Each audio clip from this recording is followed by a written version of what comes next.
Hello students, बच्चे आज हम लोग एक्सरसाइज 2.2 करने जा रहे हैं पॉलिनोमियल की, जिसपे पहला क्वेश्चन दिया है find the value of the polynomial 5x minus 4x square plus 3 at, और हमें तीन पार्ट दिए गए हैं कि फर्स्ट पार्ट में x0 हमें दिया गया है, सेकंड पार्ट में x माइनस 1 दिया है और थर्ड पार्ट में x2 दिया हुआ है।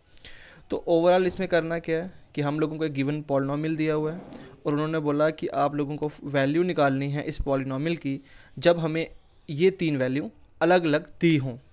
तो हम इसको सॉल्व करने के लिए क्या करते हैं, देखो इन सब में एक ही वेरिएबल है x, तो हम इसको लिख सकते हैं polynomial of x is equal to 5x minus 4x square plus 3।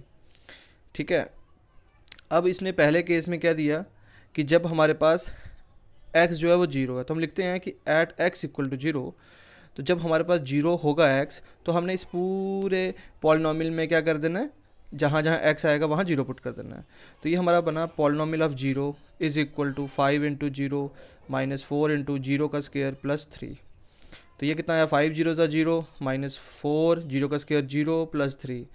Zero तो आने की ज़रूरत नहीं है, माइनस 4 इंटू जीरो जीरो ही होता है, तो जीरो प्लस 3, इसका मतलब पहले पार्ट का आंसर क्या निकला, 3।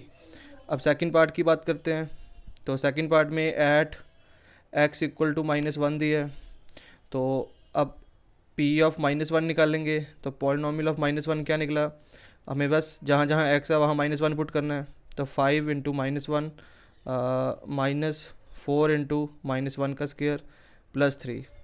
5 मल्टीप्लाई माइनस 1 माइनस 5 माइनस 4 यहाँ पे आ गए, माइनस 1 का स्क्वायर पॉजिटिव 1 प्लस 3। तो minus 5 minus 4 into 1 minus 4 plus 3, तो minus 5 plus minus 4 minus 9 plus 3। इसका मतलब कितना आंसर आ गया, माइनस 6 आ गया। अब हम थर्ड पार्ट की बात करते हैं, तो एट x इक्वल टू 2, क्योंकि हमें x जो है वो 2 दिया हुआ था, तो p ऑफ कितना आएगा 2 is equal to 5 into 2 minus 4 into 2 का स्क्वायर प्लस 3। कुछ नहीं किया, सभी पार्ट्स में हम लोगों ने जो जो x की वैल्यू दी है वो पुट की हुई है। तो 5 टू ज़ा 10 माइनस 4, यहाँ 2 का स्क्वायर 4 प्लस 3, तो यहाँ 10 माइनस 4 4 ज़ा 16 प्लस 3। तो 10 माइनस 16 कितने होते हैं, माइनस 6 प्लस 3। तो माइनस 6 प्लस 3 कितने हुए, माइनस 3। तो ये तो काफ़ी ही आसान क्वेश्चन था, तो अब आप लोग इसको ट्राई कर लें घर पे। ठीक है, तो ये पहला क्वेश्चन हमारा कंप्लीट हुआ एक्सरसाइज 2.2 का। अब हम लोग सेकंड क्वेश्चन मूव करते हैं। बिल्कुल वैसा ही क्वेश्चन है, वहाँ पे क्या था, आपको एक एक पार्ट दिया गया था कि एक बारी आप जीरो पुट करो, माइनस 1 करो और 2 करो। तो इसमें भी सेम ही है कि हमें पॉलिनोमियल ऑफ जीरो निकालना है, p ऑफ 1 निकालना है, p ऑफ 2 निकालना है in each of the following polynomials, जितने भी पार्ट्स दिए हैं अलग अलग करके।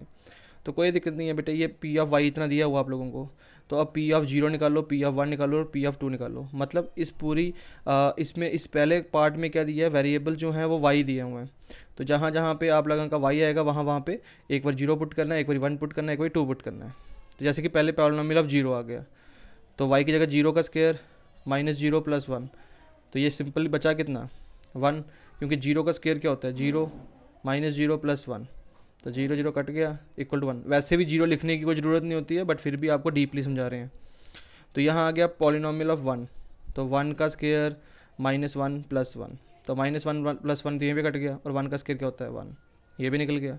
अब है पॉलिनोमियल ऑफ 2, तो बच्चे यहाँ पे क्या आ गया आप लोगों का, जहाँ जहाँ y है वहाँ पे 2 लगाना है, तो 2 का स्क्वायर माइनस 2 प्लस 1, 2 का स्क्वायर कितना होता है 4 माइनस 2 प्लस 1, 4 माइनस 2 2 प्लस 1। इसका मतलब इसका आंसर कितना निकला, इसका आंसर निकल गया 3। अब सेकंड पार्ट सब में वैसे ही करना है। अब यहाँ पे वेरिएबल t है, तो जहाँ जहाँ t आएगा वहाँ पे एक बार जीरो पुट करना है, एक बार 1 करना है, एक बार 2 पुट करना है। एक बार जीरो करना है, एक बार 1 करना है और एक बार 2 करना है। तो 2 प्लस टी की जगह जीरो प्लस 2, टी की जगह जीरो का स्क्वायर माइनस जीरो का क्यूब, तो कितना आया, यहाँ 2 प्लस जीरो लिखने की ज़रूरत नहीं है, तो 2 इंटू जीरो का स्क्वायर वापस जीरो माइनस जीरो, तो ये सारे जीरो थे इसलिए हम यहीं पे छोड़ देते हैं इसको, सिंपली 2 आंसर आ गया इसका। अब हम इसकी बात करते हैं p ऑफ 1, तो यहाँ पे क्या है 2 प्लस टी की जगह 1 प्लस 2 टी की जगह 1 का स्क्वायर माइनस टी था, तो 1 का होल क्यूब आ गया। तो यहाँ पे 2 प्लस 1 कितने हुए 3 प्लस 2 इंटू 1 का स्क्वायर सिंपल 2 माइनस 1, 3 + 2 5, तो 5 - 1 कितने होते हैं? 4 होते हैं। कितने होते हैं? 4 होते हैं। अब है P ऑफ 2 दी है, तो अब हम लोगों को T की जगह हर जगह 2 पुट करना है। तो ये 2 तो ऑलरेडी पहले गिवन था, प्लस T की जगह 2 आ गया, प्लस 2 T की जगह 2 का होल स्क्वायर माइनस T की जगह 2 का होल क्यूब। देखो 2 2 4 प्लस 2 यहाँ 2 का स्क्वायर 4 माइनस 2 का क्यूब 8, तो यह आया 4 प्लस 2 4 ज़ा 8 माइनस 8, ये कट गया। तो सिंपल हमारा आंसर कितना निकल रहा है? 4 आ रहा है। अब थर्ड पार्ट तो बिल्कुल ही आसान है, इसमें कुछ नहीं दिया हुआ है। आप लोगों को हर केस में क्या करना है? एक्स की जगह 0 1 और 2 पुट करना है। तो P ऑफ 0, P ऑफ 1 और P ऑफ 2 लगाना है, निकालना है। तो एक बार 0 का क्यूब 0, 1 का क्यूब 1, 2 का क्यूब 3 बार 2 से मल्टीप्लाई कर दो, तो आंसर क्या निकला? 8। आसान था।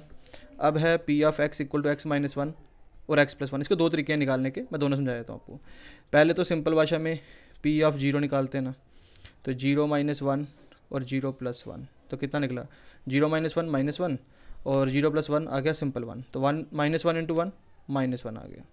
फिर P ऑफ 1 निकालते हैं, तो 1 - 1 और 1 + 1, तो यहाँ कितना आया? 0 × 2, तो ऑब्वियसली बात है 0 ही आएगा। अब है P ऑफ 2, तो 2 - 1 और 2 + 1, 2 - 1 क्या हुआ? 1 और 2 + 1 क्या हुआ? 3, तो 1 3 ज़ा 3। इसको हम लोग ना, ये जो इक्वेशन है इसको हम इस तरीके से भी कर सकते थे। जैसे हमें मालूम है a - b a + b किसका फार्मूला होता है? a² - b² का। तो हम इसको इस तरीके से भी कर सकते हैं, एक x का स्क्वायर माइनस 1 का स्क्वायर, तो वो क्या हुआ? x² - 1 हुआ। तो सिंपल वैल्यू पुट कर सकते थे कि भाई ये जो P ऑफ x है वो है x² - 1। तो एक बार 0 पुट कर दो, एक बार 1 पुट करो, एक बार 2 पुट करो। तो यहाँ पे क्या है? 1² - 1, तो 0 आ गया। तो यहाँ पे आ गया आपका, सॉरी यहाँ तो P ऑफ 0 था ना, तो 0 का स्क्वायर 0² - 1, तो ये 0 - 1 कितना आया? -1 आ गया। कितना आ गया? -1। अब P ऑफ 1 था, तो यहाँ पे आ गया x की जगह 1, 1 का स्क्वायर -1, तो वो आ गया सिंपल 0। अगला है P ऑफ 2, तो मतलब x का 2 लगाना है, तो 2 का स्क्वायर -1, तो 4 - 1 क्या आया? 3। तो अब टैली कर लो, देखो इसका आंसर भी -1 था, इसका भी -1 ही आया P ऑफ 0 में। P ऑफ 1 में 0 आया, तो यहाँ पे भी 0 ही आया। यहाँ पे 3 आंसर आया, इसका भी 3 आंसर आया। तो ये बिल्कुल एक ही जैसा क्वेश्चन था। जैसे भी आप इसको इस तरीके से करो या इस तरीके से करो, जैसे ठीक लगे वैसे कर लेना। अब आ गया आपका क्वेश्चन नंबर 3। क्वेश्चन नंबर 3 में क्या दिया हुआ है? Verify whether the following are zeros of the polynomial indicated against them. तो उसने बोला कि ये जो आप लोगों को पॉलिनोमियल दिया है उसका क्या ये जो नंबर है वो जिसका जीरो है या नहीं है। कभी भी ऐसा क्वेश्चन आए, हमें बोला जाए कि क्या ये नंबर इसका जीरो है या नहीं है, तो हम लोगों ने यही नंबर इसमें पुट करना है, और अगर आंसर जीरो आ गया तो हम बोलेंगे हाँ ये इसका जीरो है, और अगर आंसर जीरो नहीं आया तो हम बोलेंगे इसका जीरो नहीं है। तो देखो यहाँ पे P ऑफ x की जगह कितना दिया है? -1/3, 3 x की जगह -1/3 + 1, 3 3 कट गया, तो यह आया -1 + 1, इसका मतलब जीरो आ गया। तो हाँ यस, -1/3 जो आपने दिया था is a zero of the given polynomial. ठीक है, काफ़ी आसान सा था। अब है P of x equal to 5x minus pi, और x दिया 4/5। कुछ नहीं करना, जहाँ जहाँ पे आपको x मिलेगा वहाँ आपने 4/5 पुट करना है। तो P ऑफ 4/5, ये 5 यहाँ, x की जगह 4/5 माइनस 5 माइनस पाई, 5 5 कट गया, आया 4 माइनस पाई। अब देखो हमें मालूम है पाई की वैल्यू क्या होती है? 3.14 होती है। तो अगर हम 3.14 पुट कर भी लेते हैं तब भी आंसर क्या आता है हमारा? 0.86 समथिंग, इतना ही आएगा कुछ। जैसे हम देख लेते हैं, पाई होता है 3.14, तो अगर हम 4 में से माइनस करते हैं 3.14 को, तो यहाँ 2 जीरो ले लेते हैं, 10 में से 4 गए 6, 9 में से 1 गए 8, तो 0.86 आ रहा है। तो इसका मतलब 4 माइनस 3.14 आता है 0.86, तब भी वो जीरो नहीं आया। तो पहली बात, हम लोगों को इतना करने की ज़रूरत ही नहीं है। Simple 4 minus pi not equal to zero, क्योंकि ये जीरो नहीं आया। तो no, 4/5 is not a zero of the polynomial, कि ये इसका जीरो नहीं था। अब थर्ड पार्ट दिया हुआ है 5x इक्वल टू x² - 1, और यहाँ पे देखो x1 भी दिया और -1 भी दिया है। इसका मतलब एक ही पार्ट में दो क्वेश्चंस इकट्ठे सॉल्व करने हैं। तो यहाँ पहले 1 पुट कर लेते हैं, तो 1 का स्क्वायर -1, तो ये जीरो आया। हाँ ये तो कंफर्म है कि जो 1 है वो इसका पॉलिनोमियल है। अब -1 पुट करके देख लेते हैं, तो P ऑफ -1 इक्वल टू -1 का स्क्वायर -1, तो -1 का स्क्वायर पॉजिटिव 1 -1, ऑब्वियसली बात है ये भी जीरो आया, तो इसका मतलब ये दोनों के दोनों पार्ट जो थे वो इसके जीरो थे। तो yes 1, -1 are the zeros of the given polynomial. आसान सा था। अब अगला वाला क्या दिया हुआ आपको, 5x = x + 1 × x - 2।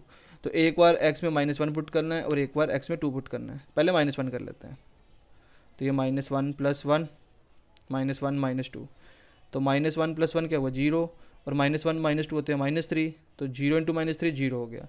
हाँ भाई -1 जो है वो इसका 0 है इस इक्वेशन का। अब P(2) पुट करते हैं क्योंकि यहाँ 2 दिया था, तो 2 + 1 × 2 - 2, मैंने क्या किया जहाँ जहाँ x था वहाँ वहाँ 2 पुट किया, तो 2 + 1 क्या होता है 3 × 2 - 2 0 होता है, इसका भी 0 आया। तो yes -1, 2 are the zeros of the polynomial, कि बिल्कुल ये वाला जो दिया था आप लोगों ने ये भी इसका जीरो ऑफ द पॉलिनोमियल था। तो अब है Px = x², x = 0। ये तो बहुत ही आसान क्वेश्चन है। हम देखो x की जगह 0 पुट करते हैं या 0 का स्क्वायर 0, तो ये तो सिंपल ही था। तो हम लिखेंगे yes 0 is the yes 0 is the yes 0 is a zero of the given polynomial, कि ये जो हमारा आपने 0 दिया था ये वाकया हमारा जीरोस ऑफ द पॉलिनोमियल था। तो अब अगला दिया है, ये वाला इंपॉर्टेंट भी है, पेपर में कई बार डालते हैं, चाहे वो CBSE वाले स्कूल के हों या स्टेट बोर्ड के स्कूल्स हों। तो यहाँ लिखा है Px = Lx + m, तो हमें बस x की जगह -m/l पुट करना है, तो P/-m/l = l, यहाँ पे x की जगह आ गया -m/l + m, तो l से l कट गया, तो यहाँ आया -m + m, तो ये भी कट गया, आंसर 0 आया। तो ये इसका मतलब वाकया ये वाला भी है। तो yes -m/l is a zero of the polynomial, कि हाँ ये भी हमारा जीरो ऑफ द पॉलिनोमियल है। तो ये भी काफ़ी आसान सा क्वेश्चन था। अब हम लोग इसका आई थिंक 2 पार्ट्स बचे हैं, हाँ 2 ही पार्ट हैं और कर लेते हैं। अब एक में -1/√3 पुट करना है और एक बार 2/√3 पुट करना है, तो P of -1/√3 डालते हैं, या 3 × -1/√3 का होल स्क्वायर -1, तो ये 3 -1 का स्क्वायर पॉजिटिव 1, √3 का स्क्वायर सिंपल 3 -1, 3 कट गया, तो ये आया 1 - 1 0। तो इसका मतलब -1/√3 जो है वो इस इक्वेशन का जीरोस था या इस पॉलिनोमियल का जीरो है। अब हम लोग 2/√3 पुट करके देखते हैं, तो P/2√3 इज इक्वल टू 3 × 2√3 का होल स्क्वायर -1, ठीक है, ये है 3। तो ये 3, 2 का स्क्वायर क्या होता है 4, और √3 का स्क्वायर हो गया सिंपल 3 -1, 3 कट गया, 4 -1, तो ये आया 3, तो ये नॉट इक्वल टू 0 आया। तो हम लोग बोलेंगे here only -1/√3 is a zero of the polynomial, सिर्फ इसमें यही जीरो ऑफ द पॉलिनोमियल है और 2/√3 नहीं है। अब इसकी बात करते हैं, P of x = 2x + 1 और x 1/2 दिया है, तो हम x में 1/2 पुट करके देखते हैं, 2 × 1/2 + 1, 2 से 2 कट गया, तो 1 + 1 आया 2, तो क्लियरली ये नॉट इक्वल टू 0 आया, नॉट इक्वल टू 0 आया, तो no 1/2 is not a zero of the given polynomial. कुछ बच्चे zero of the direct P of x भी ले सकते हैं, वो आपकी मर्जी है, क्योंकि P of x ही तो हमारा गिवन पॉलिनोमियल था। अब है लास्ट क्वेश्चन, ये सबसे आसान सा क्वेश्चन है, find the zero of the polynomial. बेटा जीरो ऑफ द पॉलिनोमियल कभी भी निकालना हो तो जो आप लोगों को पॉलिनोमियल दिया हो, जैसे यहाँ लिखा है P of x = x + 5, तो आपको P of x को ही जीरो लेना होता है। तो आपका P of x क्या है, x + 5 = 0, तो x का आंसर क्या हुआ ट्रांसपोज करके -5। तो ये तो काफ़ी आसान सा क्वेश्चन था। अब जैसे यहाँ पे आ गया, तो हमें मालूम है कि P of x he zero लेना है, तो यहाँ पे P of x की वैल्यू थी x - 5 = 0, जब मैं ट्रांसपोज करूँगा तो x का आंसर क्या आएगा +5। अब थर्ड वाला दिया Px = 2x + 5, तो हमें मालूम है P of x जीरो लेना है और P of x की वैल्यू थी 2x + 5 हो गया = 0, तो 2x कितना आया -5, तो x का आंसर बाय ट्रांसपोजिंग क्या आएगा -5/2, क्योंकि दो नंबर जब मल्टीप्लाई होते हैं तो वहाँ जाके डिवाइड होते हैं, ठीक है। अब अगला दिया है P of x equal to 3x minus 2। तो हमें मालूम है कि हम लोगों को पी ऑफ एक्स 0 लेना है, तो यहाँ पे क्या आया 3x माइनस 2 इक्वल टू 0। तो 3x is equal to minus 2 वहाँ क्या होगा पॉजिटिव 2। तो x कितना आया 2/3। क्यों? क्योंकि ये आपस में मल्टीप्लाई हो रहे हैं और वहाँ जाके डिवाइड होगा, तो 2/3 आंसर 2/3। अब है P of x equal to 3x। तो इसमें क्या करना है हमें मालूम है P of x equal to 0 लेना है, तो पी ऑफ एक्स था 3x इक्वल टू 0, तो x आया 0/3। और हमें मालूम है जब भी कभी भी अगर हमारा न्यूमिनेटर में 0 आए तो आंसर हमेशा 0 ही होता है, तो इसका आंसर आया 0। तो देयरफॉर x कितना आया 0 आ गया। अब दिया P of x equal to a x comma a not equal to 0। तो कोई दिक्कत नहीं है, पी ऑफ एक्स 0 हो गया, तो पी ऑफ एक्स की वैल्यू थी ए एक्स इक्वल टू 0, तो x कितना हो गया 0.a। तो ऑब्वियस ही बात है 0 ऊपर क्या आ रहा है न्यूमिनेटर में, तो आंसर क्या निकलेगा 0। क्या निकलेगा 0। अब हमारा बचता है लास्ट पार्ट। उसने बोला पी ऑफ एक्स जो है equal to c x plus d है, और जो c है ये 0 नहीं हो सकता। अगर c 0 नहीं हो सकता तो हम c को ट्रांसपोज करेंगे, x को ट्रांसपोज नहीं करेंगे। और यहाँ पे c और d जो है वो रियल नंबर्स दिए हुए हैं, तो कोई दिक्कत नहीं है। आपको क्वेश्चन दिया है P of x equal to c x plus d. हम जानते हैं कि पी ऑफ एक्स जो है वो 0 लेट करना है, तो यहाँ पे पी ऑफ एक्स क्या दिया है c x plus d equal to 0। तो c x equal to d वहाँ गया तो क्या होगा माइनस डी, और हमें मालूम है c वहाँ भेजेंगे तो क्या होगा डिवाइड, तो x equal to minus d by c answer आ जाएगा। तो इसी तरीके से हमारा ये चैप्टर एक्सरसाइज कंप्लीट होती है।